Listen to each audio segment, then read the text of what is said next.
အားလုံးမင်္ဂလာပါခင်ဗျာကျွန်တော်ဒီနေ့လုပ်ပေးမယ့် reaction video ကြတော့ဖအေးတောင်မချမ်းရင်းထဲတဲ့မန်နင်းရဲ့ video လေးကိုကျွန်တော် reaction လုပ်ပေးမှဖြစ်ပါတယ်ကဲကျွန်တော်လည်းတူတူကြည့်ရအောင်ကျိုးကကျွန်တော်ဒီနေ့ပြပြချင်တာလေတစ်ခါလေးချမ်းအရင်တိုက်ခိုက်တာခံရတော့စီမကောင်း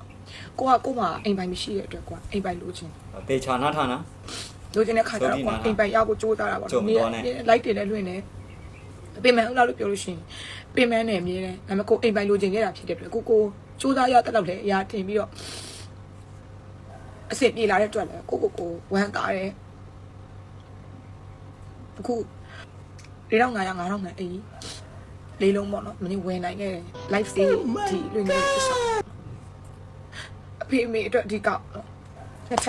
စ်ထပ်တိုက်ကနှလုံးအနောက်ဟိုတစ်ထပ်အိမ်ကြီးကတစ်လုံးနောက်နှစ်ထပ်ခွဲလေးပေါ့နော်အဲ့ဒါလေးကတစ်လုံးမင်းလေးလုံးပိုင်ဆိုင်ခဲ့တယ်အမေဆိုတဲ့ပြောမယ်ဆိုဝမ်းသာပီတိဖြစ်တယ်ကိုမှပိုင်ဆိုင်တာဆိုဒီအိမ်လေးလုံးမရှိဒါလေးဒါဆိုမင်းသုံးထပ်တိုက်ပေါ့နော်ကိုအရင်ကြွားတယ်ဖြစ်မှာအဲ့ဆိုငွေအိမ်လေးအိမ်ထဲမှာဆိုငွေအပြည့်ပဲဒါဆိုလို့ရှိရင်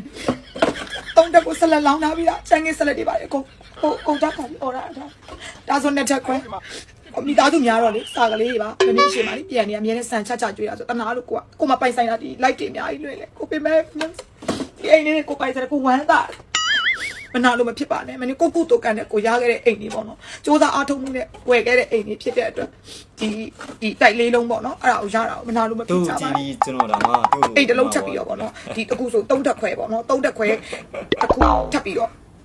ပိုင်ဆိုင်ရတာပေါ့ချမပြဘူးဘာဖြစ်လို့လဲဆိုတော့ပေါ့နော်ဟိုမကြောက်ချင်တာလည်းပါတယ်ပေါ့သူကြည့်ပြီးကျွန်တော်ဒါမှသူ့ကိုတနာသွားတယ်ဒီလား